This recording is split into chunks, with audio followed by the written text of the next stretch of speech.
Shame. Shame. Michael Fassbender.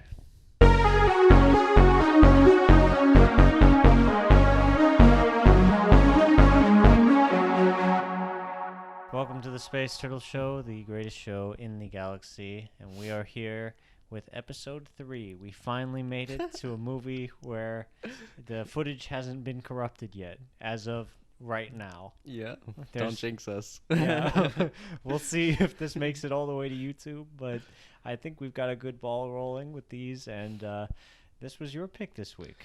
Yeah, so I picked Shame by Steve McQueen, a story about Michael Fassbender's character who is a sex addict, and I think there's actually not a lot of narrative things that really go on. His sister comes into town and kind of wrecks with his solitude and his, I guess,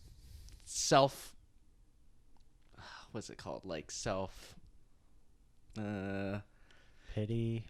Yeah, yeah, and well, she just wrecks with him, you know, makes him more self-aware because of like the way that she goes about life and just being in his space, and so he goes on a date that's really, really awkward, and the waiter's really weird, really, really weird, and you know he just struggles, and we kind of watch that, a little bit of character growth, but a lot is left on the table and a lot is left ambiguous, and so that's a quick summary of the movie. What were your first thoughts? Well, so I definitely liked it. Mm-hmm. I definitely liked it. I would say there's a couple great things about it, and there's a couple things I didn't love. But just to start with things that I do like, Michael Fassbender. Mm-hmm.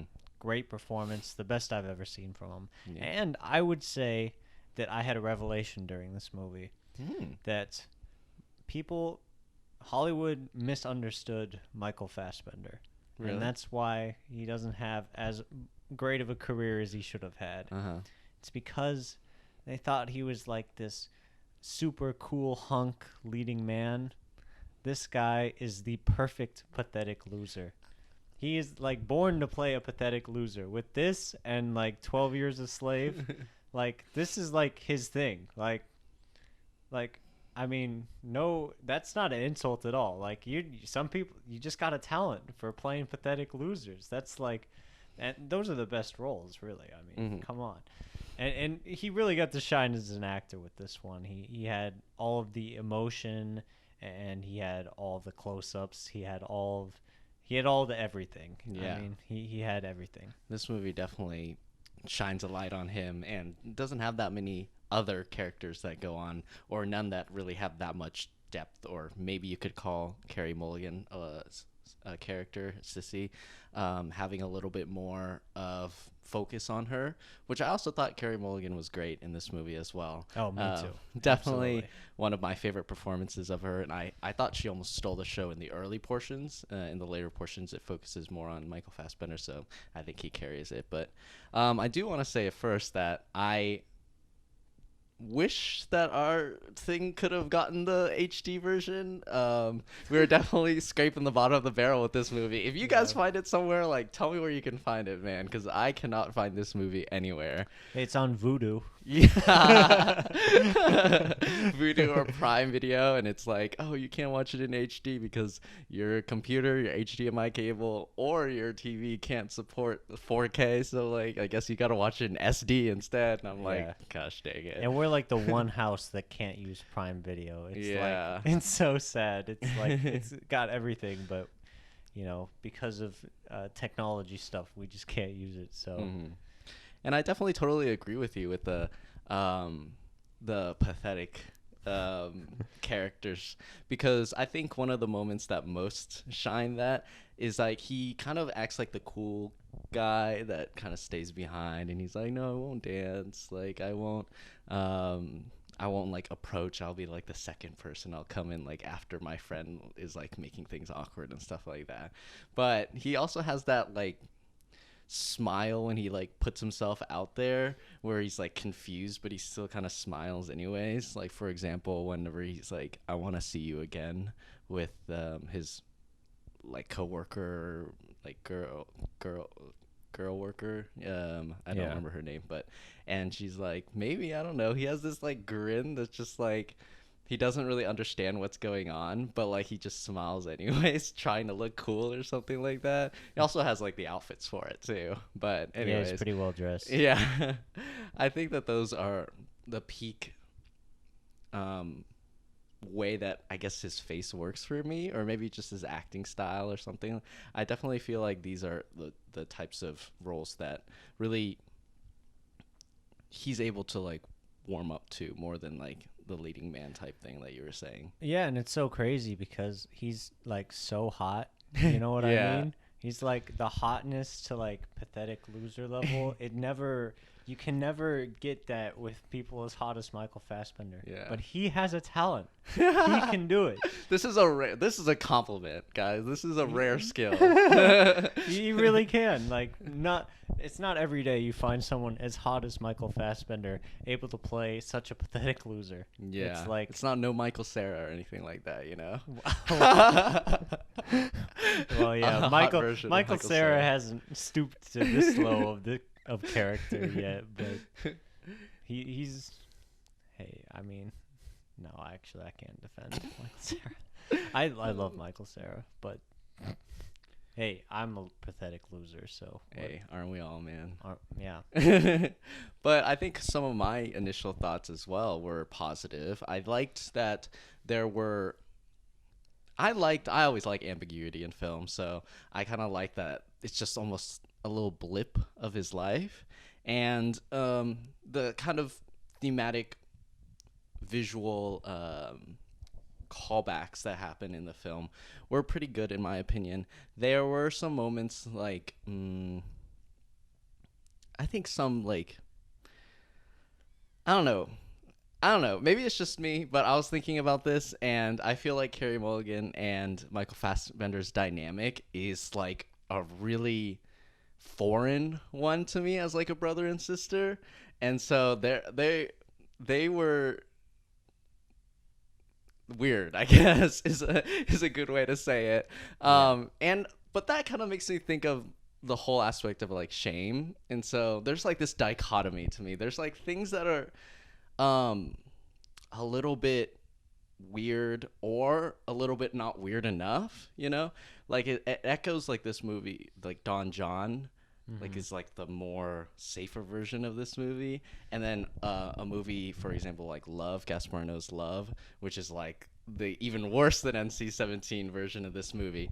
And being in the middle, it puts you in these really weird scenarios where you are watching people like orgasm, but you're not. I haven't read up, so I don't know exactly if there is like. I guess there's probably not real sex going on in this movie, but Wait, what do you? There's definitely real sex. really? You Dude, think so? Actors have real sex like every time. Really? Yeah, they What do you definitely are mean? fucking. They were totally He was basically shooting a porno in this movie. Well, okay. Well, if you say so, then yeah, I guess so. But like, Love is like definitely a porno. You just like you watch that whole thing, and it's like there are no close-ups for any ambiguity. Yeah. So my point is just like there are inklings of these types of things that my relationship with makes me feel uncomfortable, but it almost maybe I should have expected it, but it didn't. I didn't go in knowing that there are going to be these pretty, I wouldn't say graphic, but pretty like interesting ideas, I guess. I will say one thing as a negative criticism to this film. They should have ended the movie with Michael Fassbender nutting in like the 15 minutes before it really ended. Yeah. Like that would have just been a perfect ending. They didn't need anything after that because all right, so Steve McQueen, he loves sex and he loves sadness. That's what I've learned about Steve McQueen. I haven't seen Widows. I haven't seen Hunger. I'm sure Hunger's very sad. I don't know anything about Widows though. But with the filmography that I've seen, sex and sadness and together as well. And there's certain parts where I'm like, I'm saying it as a joke, but I definitely think they should have ended it when he orgasmed because that would have been hilarious. And also, he, I have pacing issues with this because they kept fading to black, and like they would keep doing like fade transitions, and I'm like, all right, fade transition, like we're done now. Like, come on. They had like the Lord of the Rings effect. Like it would end, and I'd be like, all right, it's over, and then it would just keep going, and I'm like, all right, now it's over, and then it would keep going again, and I'm like, oh, all right. I mean, it's an hour and 40 minutes, but I feel like those fade shots. You can't use a fade shot when you got like 15 minutes of your movie left. Like that's trickery. That's like disrespectful. I'm like, I'm tired now, you know.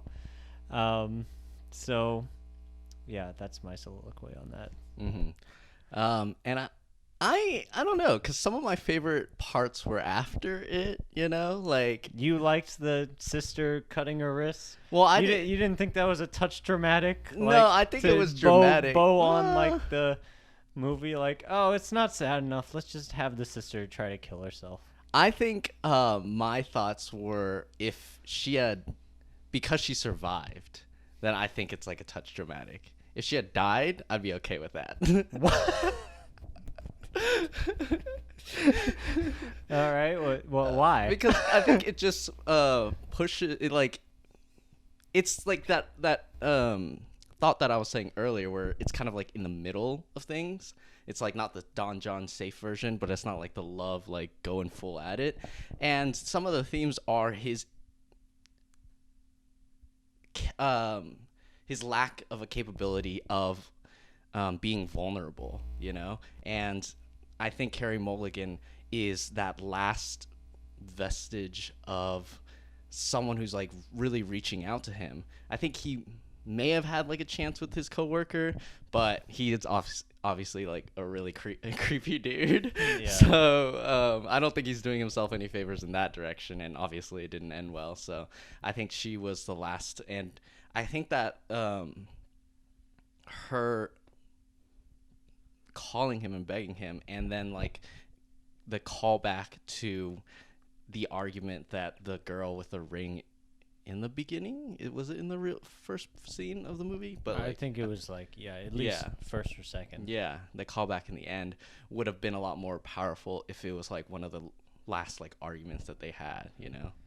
Yeah, it's just for me, like, I don't know, like it felt like sadness porn. Like there was real porn, but like there was sadness porn. It was like they dropped it all on top of them, and I felt like narratively it started to lose its bite. Mm-hmm. It started to lose its punch, you know. It was just, I don't feel like anything changed after she tried to kill herself, even though they had like heads together or whatever. But I already knew that. I already knew they cared about each other. The film didn't need to spoon feed that to me, and Yeah. I just felt like with that it was kind of unnecessary. So do you think at the very end, like he would run after that girl again?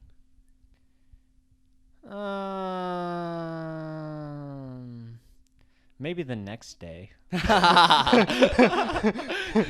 Maybe he just got sad change, and then he's like, oh, back to it. He's like, oh man. I wouldn't put it past him. I mean, and there's a couple things too. Like, it feels like very much like an anti-porn commercial. It's like, don't do porn, kids. You'll have the worst life ever. You'll be a total creep, and then you know your sister will try to kill herself if you don't do porn. And it's like, yeah, I know it wasn't exactly the message of this film, but it's like kind of up there. It takes porn addiction a little more seriously than I think it should have, because a porn addiction is like, well, for this guy, it's very serious. But there are serious cases out there, man. But yeah, I mean, there are serious cases, but like, I actually speaking of Don John, I think Don John is definitely better than this movie. That's interesting. I barely remember what happens in Don John. Not gonna lie. I know it was like a comedy aspect, so it's definitely a lighter tone to this. And you have Scarlett Johansson, which was a lot more. I wouldn't say interesting, but Scarlett Johansson contrasting. more interesting. No, her character, not like the actress, but Yeah, I like liked her it was character. more like a contrast. Whereas like Carey Mulligan's Sissy and him are more like an exploration on people who are kind of the same. But They are kind of fucked up together. yeah, I mean, I just think, I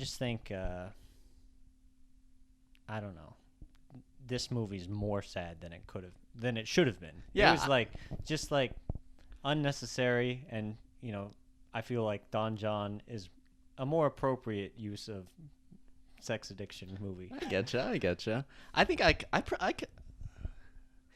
I'm actually like half and half agree, I guess. For example, whenever you're talking about like a porn commercial or not a porn commercial, an anti-porn commercial, it reminds me of the scene where he's trying to have sex with his coworker at his apartment, not his apartment, The hotel. Yeah, the hotel that he bought. And he has like, I'm assuming erectile dysfunction in that Yeah. scene. I And feel like, that's yeah. gonna be it. And in that moment, I had two thoughts. The first is like, oh yeah, it's like, don't have too much sex. Don't be addicted to porn too much. Don't watch too much porn, and regular sex is not going to do it for you, or something like that. But on the other end, I feel like you could interpret it as like the vulnerability aspect, and like having no vulnerability in sex is how he likes it. And so there's like this aspect of, oh shit, like there's some vulnerability in this, and then it's like, oh, I can't do it, and so it's like, yeah, I can see that, and I can also see that. And I think that is my main criticism with it, is because there is like a hard to tell type thing. If it's really honing in on the sad, my mind wouldn't really wander to the, oh man, yeah, don't watch too much porn, kids. Well, so. I mean, to me, it's like, I agree with the point that it's like he's feeling vulnerable. Like, I mean, I think that's totally what that scene is. But it's Yeah. like, wasn't he a little dramatic about it? You know what I mean? Like, yeah, I mean, your dick didn't work, but like he was like sulking like a baby. He was like, he got up so fast. He was like, he just went over to his chair. He was like, I mean, like, is it really that big of a deal? Like, I'm sure you get in a fit, and he's a weird guy. I mean, like that's kind of the whole thing with this movie is he's like a weird guy too. Like everyone in this movie is kind of weird, except for the lady the coworker lady. Yeah, She's the only one that's not weird. But I do like that everyone was weird though. Like him being a weirdo, yes. Carey Mulligan. Oh, when she does the jazz singing thing. Oh God, I love when they just like put a full song in a movie. I love that shit. And she, like, I don't know. I can see like at the Oscars, like, and Carey Mulligan, and then they play that, that scene. It's like, that's your scene. Yeah. And she nailed it. Like, Yeah. I mean, I say that kind of sarcastically for the Oscar thing, but like she genuinely, I'd say that might be my favorite scene in the movie, or like top 3. Oh, that's big jumps, my No, guy. it's not. It's a top 3. Like I don't have it's hard to have a favorite scene, but like I have top a 3 favorite for scene. sure. What's your favorite scene? My favorite scene, this is why I was like, oh, well, it can't cut off when he, like, orgasms, because my favorite scene is, like, when he's running. Or not, like, exactly when he's running, but I liked the elevator scene, because I felt like, I know it's not, like, the most unique thing, but I think Michael Fassbender really sells it. Wait, the running from the train? No, before the suicide, or, like, the suicide attempt. Yeah, when he's from the train. Like, Yeah, well, yeah, but I mean, like, I was talking about the elevator scene. I just said the running scene for Wait, some what? reason. But it's like, Wait, what? like Okay. he runs into the apartment and into the elevator. Yes. Yeah, and then he goes up Okay. the elevator. Yeah. And like they don't cut from that. Definitely So, great yeah. acting. Yeah, Yeah. He definitely killed that elevator Yeah, scene. I even like it a little bit more than the breakdown scene because I almost felt like I wanted to watch more of it. I don't know if you're gonna have a movie that's like overly somber, then at the climax at least like go full into it and watch. Yeah. You know, it almost reminds me of in 12 Years a Slave where it's the long shot of him getting like barely hung. Oh yeah. It's like that, except it cuts away from it after. I don't know if it was like directed that way or maybe Michael Fassbender's like just like I'm done at this point or something, and he was like, I'm tired. Dude. yeah. I can't. The director's like be sad, and he's like, all right, I'm done. You know, but That would be pretty funny if that's how that was. but in 12 Years a Slave, they hold on that scene for like an excruciating amount of time, and there's a lot of similarities to, you know, like you're saying, like sex and sadness in those two movies, but in 12 Years a Slave, they don't cut out, and I kind of like that as a if you're gonna be really melodramatic and stuff like that, then the climax scene, just hold on. I just want to watch like the real acting chops in those moments for like a longer period of time. Yeah, I mean, definitely when I look back at the film, I'm thinking about what Michael Fassbender does in his performances, and I do agree with you that like sometimes they do cut it out too early, and in the elevator scene they really don't. And I think you have a chance to, as an actor, to give a lot more when you're not doing something so dramatic. Mm-hmm. I don't know, when you're given less like that, you get a chance to really shine. Although I was distracted in that scene because I was like, I saw that he was like scared about the train thing, and he was like scared that she'd killed herself, and I was like, how are you so scared about that? And then to find out, or like I was like, I'm following you. You're scared about the subway. Like, is she gonna kill? Like, is she gonna kill herself? And I was like distracted with that, and then I find out it wasn't the train, but it was like her wrist, and I was like, well, why would you like do the thing with the train? Like what? I mean, yeah. is that just to like artificial suspension? Like Yeah. you're just trying to raise like rising I definitely action agree here. with that, yeah. And that was kind of my thoughts, like a little bit during that whole kind of unit. But like at the same time, I had to slow down, catch my breath because he had such a good performance and scene Yeah. there. Yeah, the train, I totally agree. Like, it was more like after that I was starting to like it because it gives me that you're walking towards your house and there's like sirens going on and you're like, oh man, something's but it's not. That was like a turn. You No, know? yeah. Usually it is, you know. So I was expecting that same as you. I was like, huh, what'd she do? Like throw herself in front of a train or what's going on? Like, Is she the person that threw? Yeah. yeah, I mean, she did stand really close to the train tracks in the other scene. Yeah, so. you foreshadowed it before, and then you're like, oh, did she? But like, no, she just slid her wrists in the bathroom. Like, Yeah. you're playing tricks on me, stupid Yeah. queen. I mean, but speaking of running scenes, though, my other yeah. top 3 scene. I like that one too. Yeah, you already know. Yeah. It's like when when his sister and his boss are fucking in his apartment, and he just like goes downstairs like, I need to take a run. And I was laughing at it at first because like that's a funny scenario. Like I can just imagine if I were in that situation, I would probably be like, I should go take a run now. I gotta go debrief. Like I gotta think about some shit.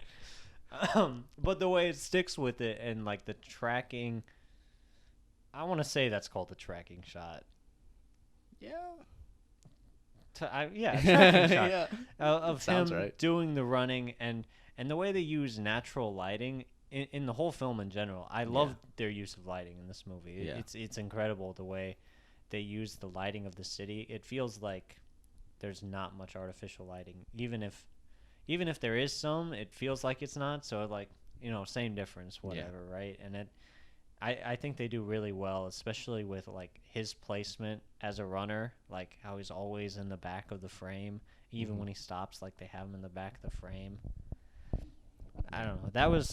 maybe not my favorite scene, but my favorite shot for sure. Yeah, I also agree. And I think that I feel like they did some color grading because I think that elevates it a little bit more. Because Hmm. if it's the same type of light, then it would be a little boring. But I definitely agree there are great dark aspects of the shots and Yeah. shot compositions and lightings that it almost makes you lean in a little bit. I think one of the moments. I mean, I know we were watching in SD, so it's like a little hard to like think about, but Yeah. the scene where him and um, his coworker were walking her to the train after their date. Yeah. It's like sometimes they're talking and they're like shrouded, and I'm like trying to read if it's awkward or not awkward, because I think this whole movie is me just on the fence with a bunch of stuff. So like she seems, maybe she just thinks he's like really hot or something, but she seemed like totally weirded out by him, and the date was not going well. But then sometimes she'd laugh at the jokes he tells and things like that, and I'm like, I can't tell. So I'm like trying to look at her face, and then they'd walk past some portion that doesn't have light, and I'm like, man, I can't read. And honestly, that maybe kind of puts me in his shoes. Like I can't understand what's going on, what's like reading the vibes type thing. um but that's my thoughts um on the on the lighting. Cinematography, though, I feel like it was regular. I didn't have that much praise for it, except for maybe that scene that's running. Did you have any thoughts about that? Yeah, so the cinematography, I do think that compared to the first two movies we've discussed on the Space Thrill show, I think this is definitely the worst cinematography. Hmm. But I would say it's not bad. Like, I think to me that it's got solid cinematography with a couple exceptions that dip into excellent. I would say uh, mostly when they hold the camera still. See, that's what I was just thinking, but Yeah, it's like, I mean, handheld, it's just not my favorite kind of style of cinematography. I don't fuck with handheld, and that's just like a personal taste for me, I think.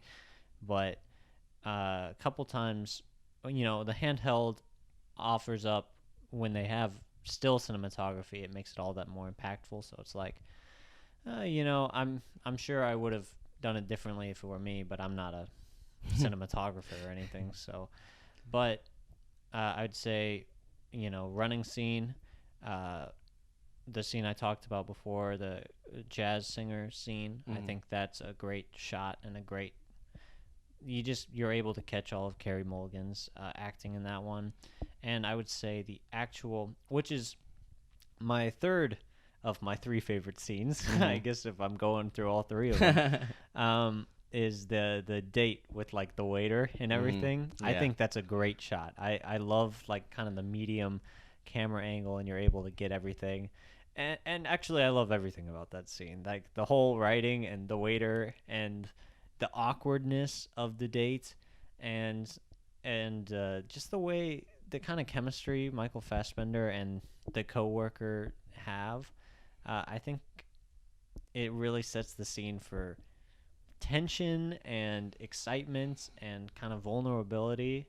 It's very much the most vulnerable. Oh, well, not the most, but like one of the most vulnerable scenes for him, I think. Even though you can see he's like guarded in a lot of ways because it's a first date, and the awkwardness makes it kind of funny too. Yeah, see, that's what I'm saying, is that I don't think it's necessarily bad, but I can't say it's good because the my two favorite cinematography scenes are the one with the running and then the date scene. But the running is just like, I guess it's like it's a decision, but it's also just like moving a camera in probably a car while he's like running. So it's Mhm. not like wild, or not that it has to be wild, but and then the dining scene is just like a still camera. Whereas there are scenes that I'm like, I don't know, you know. There's specifically, and people might disagree with you, you might disagree with me, but the scene where he's kind of on his little self destruction walk around town and stuff like that, and she calls him saying she leaves a voicemail. Carrie Mulligan leaves a voicemail saying like, I need to talk to you and stuff like that. It goes to this shot where he's like reflected off of like metal, Mm-hmm. and that's so that it's like weirdly distorted and Oh stuff yeah. like that. And I felt like, I don't know, it kind of dipped into like melodramatic, and it's like, oh, let's get this cool shot of him that's a little bit wonky because he's going through some wonky times, you know. And I'm like, They had a drunken camera angle fest during that whole like Yeah. scene. It was like, let's get him really up close. Let's Yeah. get him like, I don't know, like Dutch angle or like Yeah. super weird wobbly. Yeah. I agree with you. I mean, I didn't like hate it, but it was like, Yeah. you know. Yeah. I feel that way. And so I think that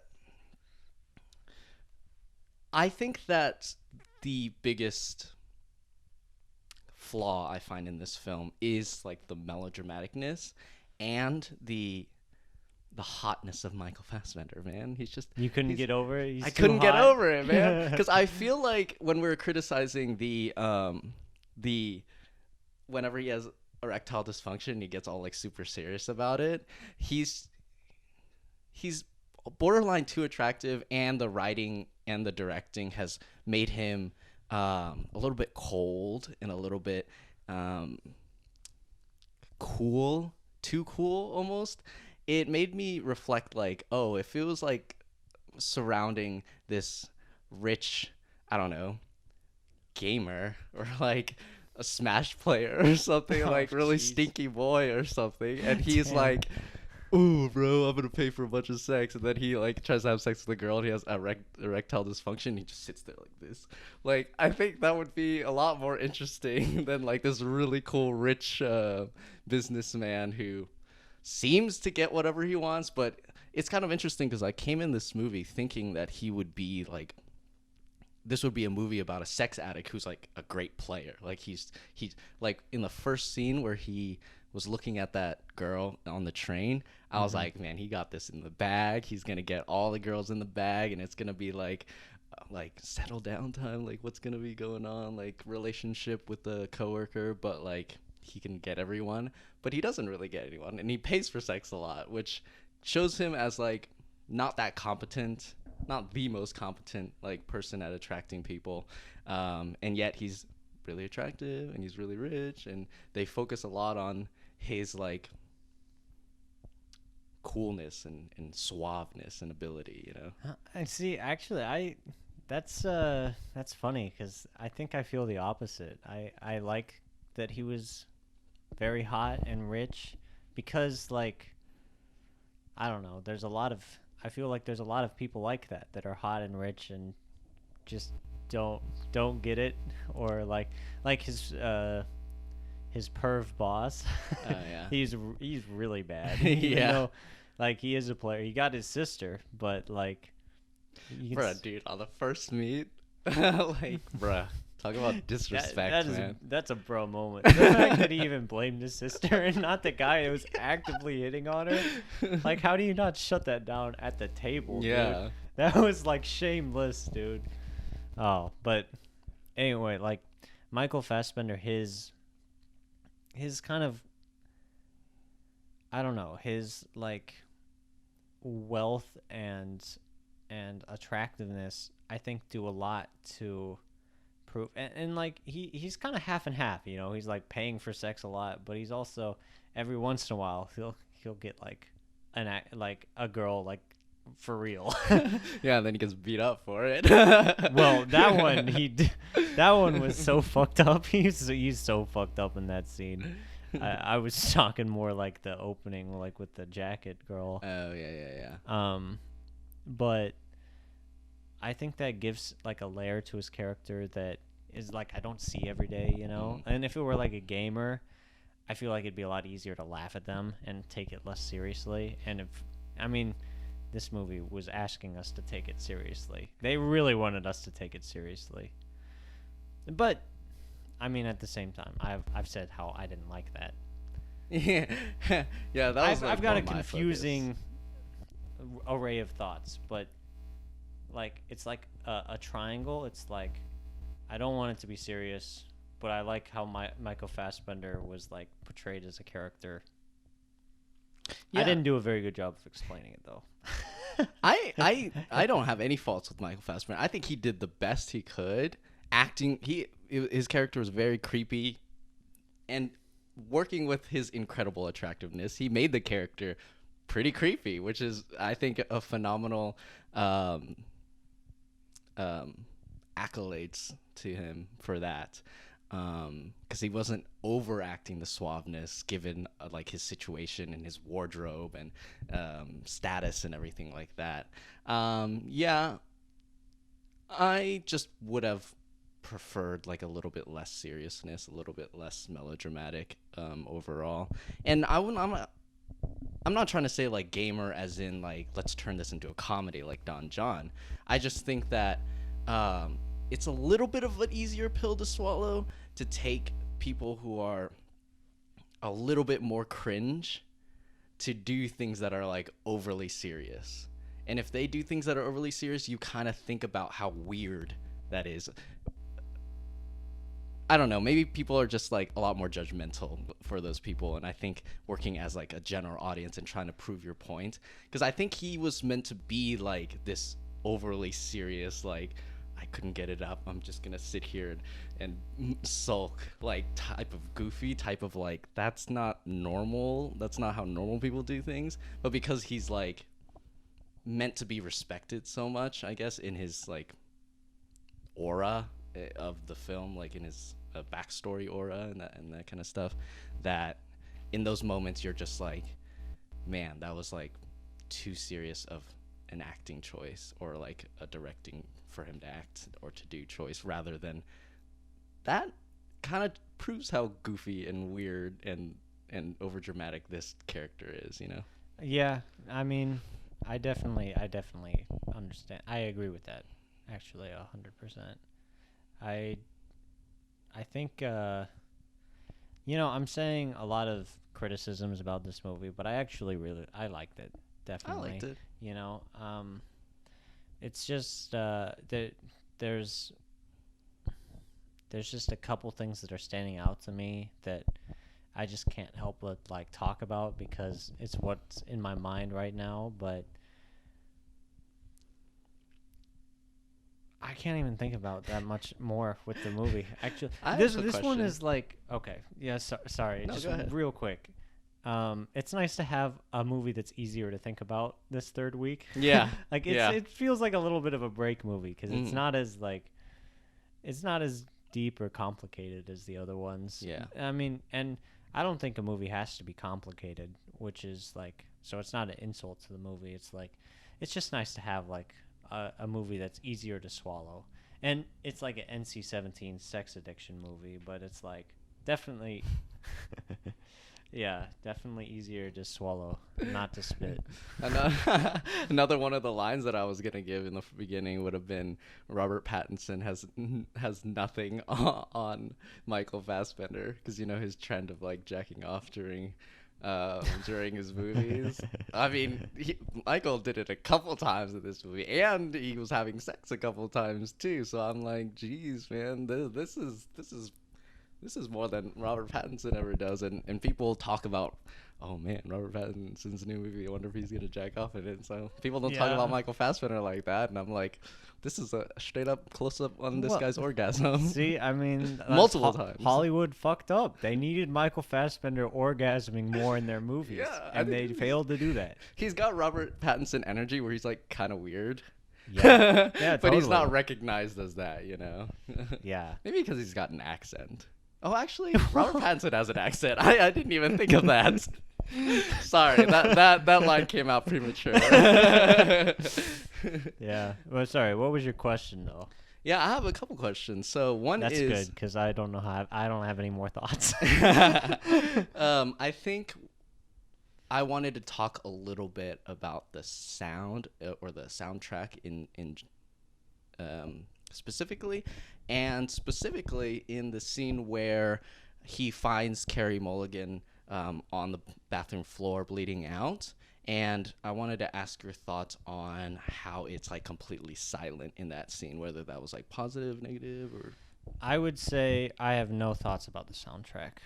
And, you know, having a strong, I feel like when you're talking about a movie, having a strong thought about something can be good or bad, but having no thoughts about something is like always bad. Yeah. You know what I mean? It's like if I truly didn't notice it, then it's like I feel like it's not even worth it wasn't worth being noticed, and I just Yeah. it didn't like sure it was silent, but like I didn't remember that, so it's like yeah. Yeah. I think that they had a little bit of a interesting start with the record and how he likes to play really like fancy music. I don't know. I guess I'm a little bit on the fence again. Oh, I liked the record collection. Yeah, I mean, Made me whatever want to get a someone's- record collection. I was like, oh, I should. I keep running into people with like vinyl and record collections. So I'm like, They're just so expensive, man. yeah. But Shout out Sam Togley though. That's why. And Michael Fassbender. Even Yeah. though he's like, sorry Sam, you're like Michael Fassbender, I guess. yeah, sorry, man. Such Sorry. an insult. Sorry we insulted you. Well, I mean, Michael Fassbender from this movie. Oh yeah, I think it is that's kind of an That's insult. definitely an insult. But I was thinking it would draw more attention to itself, the sound, and it really didn't. And I think that kind of irks me. And then what irks me even more is they bring it back. They bring it back like the piano and like the somberness, like in his little walk around self-destruction scene. And even I can't remember exactly, but I want to say in the elevator scene, and then they like take it out with they take out all sound really with the bathroom scene, and then they take out there's not a lot of music in his like breakdown scene either. So I'm like it reminds me of the cinematography again, where it's like pretty tolerable, but then moments where they kind of want to like, ooh, let's do an accent here, like, and there's no real reason other than accenting this portion of it. So Yeah. that kind of like irks me a little bit. I don't know. Did you want to have thoughts on the silence of the scene, or did you want me to? I don't start have off? much thoughts about the silent. I do have something about the elevator thing though. There was just a Passover line near the beginning where the pervert boss guy was like, "That elevator music was like a bad acid trip," and I was like, what the fuck does that even mean? Like, what do you, what? It's elevator music. That's all. That's my Yeah. entire thoughts Yeah. on the soundtrack. Oh man, there's just not a commitment in this movie, I feel like, for me. And when they do try to, it doesn't sell it anymore. And so that's why I kind of disliked the silence in the bathroom scene, because I actually wanted to hear his cries, and I think that would have been even more powerful than the breakdown scene later on if it was audible, because it's really the last thing that means anything to him. And to show that, I know afterwards it's like, oh, it was really close, or like, oh, I have to make some changes because like something's going on now. But it's like almost a cop out. It's like, oh man, this could have been the scene, but now that you didn't give us this scene, now we have another one with audible cries and moaning and Yeah. collapsing for you guys, No, like, all right. Now I do have a thought on it. What if in the movie, like, what if while they're shooting, like, Michael Fassbender's, like, giving it his all, and he's just letting out, like, the weirdest noises? He's like, You can't put this in. It's too goofy, man. It's or goofy. something, like, and Steve McQueen's like, all right, we're going to make that silent. Honestly, that would be so though- funny. Honestly, though, I think that would have worked for me. Like, the weird noise. Yeah. It would make me laugh instantly, of course, if it was like really goofy, but then I would respect. I'd be like, that's respect, man. If he's going so hard that he sounds so goofy that you're laughing, he's going so hard, man. He does not have a second thought on crying beautifully or moaning aesthetically or something like that, so Totally. I don't think this movie had enough self-awareness to do Yeah. that, make that decision, But I love to think about like certain filmmaking decisions, and like in my head I'm like, what if that's just like some weird thing that happened on set, Yeah. Because like that's got to be plausible. There's always weird shit that happens on set, you know? I and honestly don't think about that enough. You got to work around it. So it's like every time something happens that's weird, I'm trying to think about like what could go wrong on set so that they would have to make this decision. But you know, it's probably just an artistic decision that we disagree. I with. don't know. Like But- you're Yeah. convincing me, you know? I would love it if it was just weird, just not working. Yeah.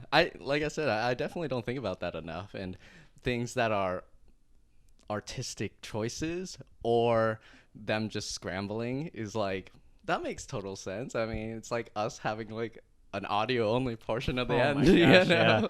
Like, is that an artistic decision? Definitely is, guys. Yeah, I mean, we just put a camera right there, and we have like 2 microphones, and we have like shit going wrong like every single week. Like, of course, a movie set's gonna have. I mean, you know, and they're paid millions, but like as it gets more complicated, it's like, and they're on like a tight, you know, shooting schedule. Like, I can't imagine having to shoot all these things like day after day after day. And you're like doing 16-hour days, 18-hour days. So I guess maybe Michael Fassbender, maybe he had like a cold that day. He's like, he's just rasping. Yeah. It's like, he's got asthma as he's groaning. Maybe, you know, like that would be pretty funny. But they did use a legitimate amount of blood, and I like that. Because sometimes I always feel like they use too little blood. Or even that, like, the consistency of the blood is, like, a little weird, and that always throws me off. That's just something. They did have good-looking blood. Yeah. It was like, that looks like blood, and it's a lot of it. Yeah, he pulls out the phone, he's, like, shaking, and I'm like, that's good, man. That's Yeah. good. Yeah. It'd be pretty crazy. Yeah. Imagine coming home, and then someone's just like, shit in the bathroom. Like, Don't I'd even. flip the fuck out. Yeah, I can't. That would be too much. Yeah. I'm sorry. I'm teetering on the edge already, I guys. mean, it's like 1:30. I'm sorry. I'm tired. Yeah, we shot this right after, like, instantly after we watched the movie. So, Oh my gosh. apologies if some of our thoughts are a little back and forth. You know, I'm trying to still work it out in my mind, talking while thinking instead. You know. Yeah, it's like we have to talk and then like think of our next thought while we're talking. Yeah. And also, this is like the 3rd day in a row we've shot an episode, and We're trying to catch up. these just are for you not. guys. Yeah, these are not made for going back to back to back. Yeah. But I think the last thing I want to talk about is the ending and the ambiguity of the character growth of Michael Fassbender. Sure. And if you think that there is an ability to be redeemed, I guess everyone should have the chance to get redeemed. But you were saying that like he would go back to it in the next day.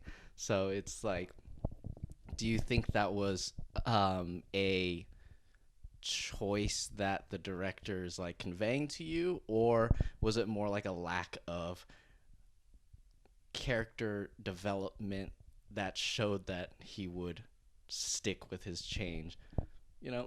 Yeah, I mean, in my original answer, I was kind of being coy because I didn't know. But at the same time, it's not something I disagree with myself. I would say, I think the movie is saying he's changed and he's turned a new leaf. And I'd like to believe that the movie is not trying to say that he's like completely redeemed himself, Mm-hmm. because they would be wrong. In my opinion, I think he's gotten a little bit better, but it's either not permanent or it's definitely not perfect. You know, it's like, I guess progress has a lot of ups and downs, and we ended on an up day. Mm-hmm. But he could be crashing down again. And actually, I would say like he is prime for like a rock bottom. Like, he did not reach rock bottom in this movie. I know he Yeah. got punched in the face and he had all these things, but his rock bottom was having like sex like 4 times. Like, that's not the worst rock bottom. Like, maybe get fired from your job because you had all that, or like, I don't know. Yeah. No, I think I agree. I feel that there is ambiguity that is positive, which in portions is like his whether he does or does not stick with it, and I think that's a good thing because it's definitely not a trend of growth in this movie. It was more like, oh, his sister did something horrible, which presuming like the shot of her arm, this happened multiple times, so it's not like this is like a singular event. But yet, I think that he could not change just because I feel like the themes of the movie is that he only gets angry whenever he gets confronted, and I think that's the whole character of Carey Mulligan coming into his life, is not necessarily to get him to change, but is to make him face the things that he does, like makes him like self-aware almost, where he chastises her for going after a married man. He ran after that girl. He was chasing after that girl. She was running away. I was like, Yeah, oh bro. my God, Dude, he hold was up. doing shit all the time that I was like, bruh, you can't be doing this.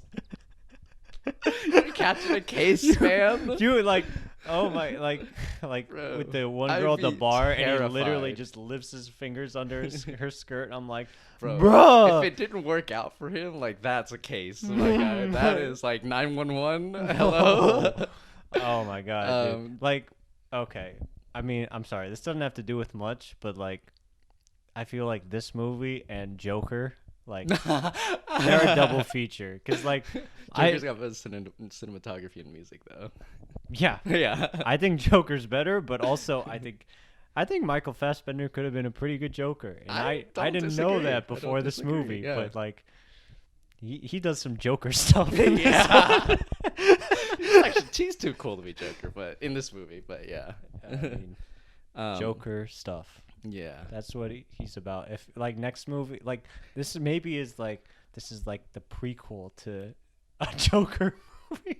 Yeah, Michael Fassbender, if you're listening, take on more creepier roles, man. Take on more, I don't know, what's it called? Incel roles or something. Yes, like that's your big comeback, dude. Like that's your role. Honestly, I didn't hate him as Magneto, though. Oh, he was great as Yeah, Magneto. he's great. He's a bad guy though. Yeah, yeah. But Great. yeah, I think And he's fucking phenomenal as Magneto. yeah, for sure. I think so too. I think the last criticism is I just kind of wish that they used a different actress in a like for the ending For scene. who? For the ending scene, like when the girl he's staring at. Oh, you didn't like the actress? No. I didn't like the actress being in the end scene because like. Oh, it was the same actress. I wasn't think it? so because I was like kind of looking like, is she the same? But then she had the ring, and I'm pretty sure the ring looks exactly the same too. So I'm like, it almost like kind of looked down and it's like using the same exact person. So it's like, oh, now you're faced with the exact same situation you're in the beginning, and you're like thinking a little bit more, huh?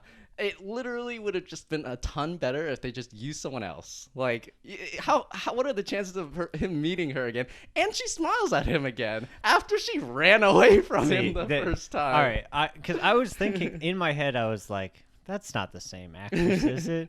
But like, I might be wrong, but I think so. I think you're right too. And I was like, like smiling, like he ran after you, bro.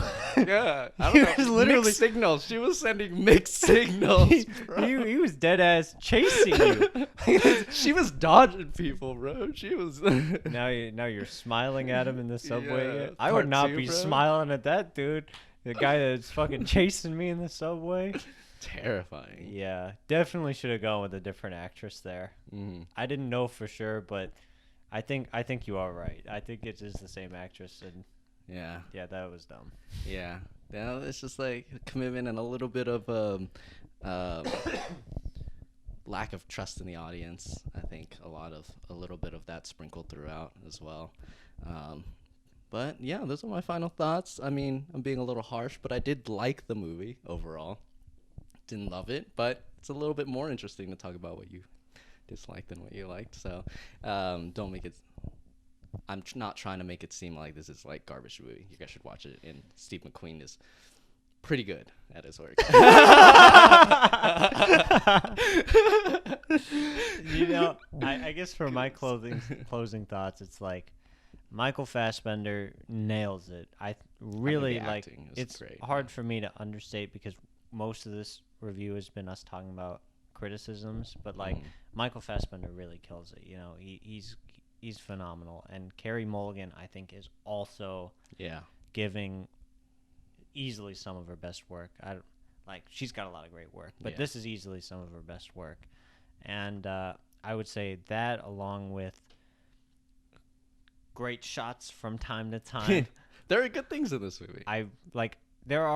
There are scenes that I will absolutely remember. Like the 3 scenes I talked about. Yeah. I will remember those scenes. I think they're incredibly well done. Yeah. And the lighting. I think the lighting. I would say if I were to order the best things of this movie, Michael Fassbender and the lighting. And then Carey Mulligan. And then the rest, like, fuck it all. Yeah. I mean, not fuck it all, but it's gonna exit my brain. Yeah, I mean, I was in love with the dining scene. I mean, we talked about it already, but I just want to reiterate because the awkwardness and the straight shot, letting him do his thing. Because I think Michael Fassbender should have like interactions, and to let him do his own thing in those interactions. Like one of my favorite is in the Quentin Tarantino movie. Inglourious Basterds. I think that was just, like they just stuck on him, and he just micro and he was able to do a little bit of that in that scene too. Wish there was some more, but you know. Yeah, that scene's the reason why I say 3 with my thumb. Literally. Yeah, what was I gonna? We gotta talk about the waiter just a little bit more. Okay. All right, you know, because like. He's like, why does he interject so much? He's so impatient. I mean, why? So like, weird. We can do the Pinot Noir if like that's lighter, that's good. And that was like, I think that was just meant to be vaguely sexist, like kind of just because like girls like white or lighter wine. Yeah. But like, and then it was like kind of awkward, which I definitely thought was like a nice addition to the scene. Like, whoever was that waiter, like fucking kudos, dude. Like you were a highlight because like every time he'd speak it'd be like weird, but then also at the same time it's like sometimes Michael Fassbender would be like awkward too with the waiter, and he'd be like, get out of here, you know, like when he would pour like the wine just a little bit for the taste, and Michael Fassbender was like, I don't give a fuck. Just keep pouring it. Just keep pouring it, man. Or like he comes back, he's like, I forgot to say something about the crabs. Like, okay, dude. Yeah, like, all right. The crabs served in the shell. All right. I honestly loved the dialogue, and I think the performance of the waiter is great. He carried that awkwardness. I don't know if it's particularly the directing or not, but I actually didn't like that he kept coming in. You didn't like it? I thought it was humorous, but humorous in the way that like, oh, I didn't like it, so at least it's humorous, you know? I think his lines are good enough because the lines are so awkward. Like the Pinot Noir, it's light, and yeah, it's light. Yeah, I'm like, that sounds like me when I'm selling wine. Coming back for the crab was okay, but I think he almost came in to cut off the awkward conversation between Michael and his coworker. And I kind of wanted to revel in that a little bit more, you know, whenever he makes jokes and she's like, huh? And like I wanted to kind of sit back and like let them continue and see the silence, you know. I wanted the silence to be loud. That's hilarious because I could not possibly disagree more. Okay. That waiter interjecting is exactly what made the scene for me because like it really had it all. Like just like the awkward first date vibes were like all out there, and the waiter was like the manifestation of awkward first date vibes. They were rating it that he picked it up. He picked up the awkwardness. Yeah. I mean, It's contagious. I could not compliment the waiter and the writing more, having the waiter interject there. But I mean, I can understand like wanting to actually seep into the scene. Yeah. But fuck it, Nah, you know? I'd rather not. Who cares about the scene? I feel like if I were making a movie, like I want to take that scene, I want to take a lesson from that. Like I feel like in Deep my dive head, in if there. I'm writing, I'm like, yeah, just have the waiter, just throw him in there every once in a while. I don't give a fuck. You know, that feels like something I would personally want to write. Mhm. Oh shit. Oh, Oh fuck! It's because we forgot. oh no.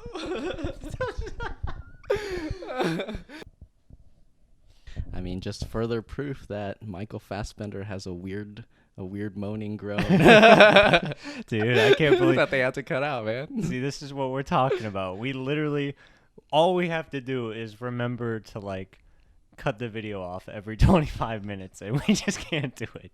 Like it happens like almost every episode that we just can't do It's it. my fault, guys. My nose was dripping, and then I ate it, and so that's why we had to cut the video for those moments. What the We had to cut no video. Oh, yeah. We just You had guys to will cut that never know out. what we were doing then, besides talking. But, Yeah, you know. we were just like fucking around, just fucking. We were moving about. We were like trying to get into like to do the discussion. We actually have to fuck a bunch. Oh yeah. It's like method podcasting. We're just so lonely and so dejected that we have to go through the gay Oh yeah, the club. hallway. Yeah, the gay club. the That s- just the reminds me of sex Gaspar hallway. No. In Irreversible. Irreversible? Yeah. Yeah. I wonder if he took from that, or maybe if he was just like, man, my guy either a little fruity, or that is an extreme amount of down bad, man. That's an extreme amount of down I mean, bad. like if you're just having sex with everything and everyone, just like That's kind of down bad. why discriminate? Yeah. Like, I mean, Unless he doesn't like it. But I anyways. bet Steve McQueen. I bet he likes Gaspar. No, I feel like that would be like an accurate description of his movies. I think he likes Gaspar. No, you know. I don't know how I feel about that statement. I give this movie a red turtle.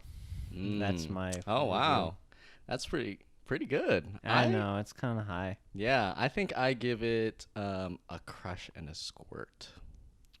Oh, yours is only half Yeah. one difference. I was thinking about a crush, but I was like, oh, there are good aspects in this movie, so I give it the half for Michael Fassbender and that awkward dining scene.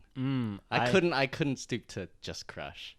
Yeah, I was actually at the beginning of the review. I was like red turtle and a squirt, and now we just keep talking about it. And it's just like some movies, it's like I'll give it a review, and in my head I'm like, this movie will probably go up with time, but this one will probably go down with time. You know what I mean? Yeah. Like I'll probably think about it and be like, actually, this was worse, and actually, I didn't like this.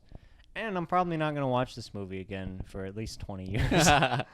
Yeah, while I was watching, I was debating between this. I was about to say a red turtle or a lion turtle, and yeah. I was waiting for the ending because I'm like, what are they gonna do at the end? I think that really on a first watch, that's really important to me.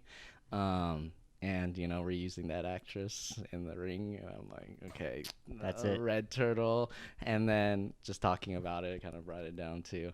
Also, I had high hopes because there is aspects of the shame thing that I think was interesting, because there are moments where we kind of laugh at things, and then it makes me think about us laughing at things, and it makes me think about my like when he gets caught jacking off or something like that. It's So okay, but that's another example. Like, this is what the fuck, man? Why would you naked tackle your sister and like, just see? push her into the couch? Like, Yeah, that's bruh. so much You coulda worse put- than getting you caught coulda jacking put off. on some pants first. Yeah, what the fuck were you thinking, bro? But That's yeah, Joker stuff. That is Joker stuff, man. man, but yeah, it made me reflect a little bit about like my humor, like defense to certain situations. Obviously, that there are obviously goofy stuff in this movie, like her like fucking his boss on the first day they met in his bedroom. Like that's just straight goofy. But other times I kind of like chuckle and I'm like but I'm like, oh, this is pretty, like this isn't normal. I think I have like this weird so I was thinking my own shame. So I was kind of thinking like a 7 is good, or I guess a red turtle. But you know, there are a lot of things that kind of bring it down a little. So Yeah, you definitely. Yeah, I think the shame part, like, that's a good title. Like, they don't do the roll credits. They don't really like talk directly about shame, which is great. Yeah. And, like it's really present throughout everything. mm-hmm. And I definitely fuck with the title and like the themes, on that sense. Mm-hmm. I remember like but talking about like she just fucks him like on the very first time they meet, like in his bed when he specifically asks her to like sleep on the couch, and it's like so funny because like in my head when they have that conversation, she's like, "I'm sorry, okay, I make mistakes," and I'm like, bruh. Bruh. All right, dude, do you really? But then he grabs her face, and I'm like, whoa, man. Yeah. I mean, it's not like that. Yeah. Like, he's got some anger issues. I want to root for somebody in this argument. Now you're making me root for the person who was wrong. But that's all. Like, I mean, bro, I mean, they got in the elevator and they didn't even wait for him. That is the most that is arguably more disrespectful than fucking in his bed. They didn't even wait for him in the elevator. He had to get out of the taxi like later than the rest of them. I bet he fucking paid for the taxi. Oh yeah. And then he walks into his apartment building and they've already gone up there. He has to wait for another elevator. Man, you can just see by the way he walks out of that taxi. He's like, oh God, the way he's looking out the window while they're making out like next to him, bro. Dude, I could just hear like you know those cartoon or it's like Joe Pesci from Home Alone where it's like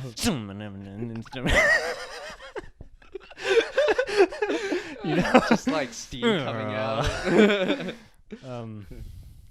Yeah, you guys should like and subscribe, and yeah, I mean, I can't. There's no way anyone made it this far. There's probably a barrier once the camera cut out where people are like, "All right, what the fuck is going on here?"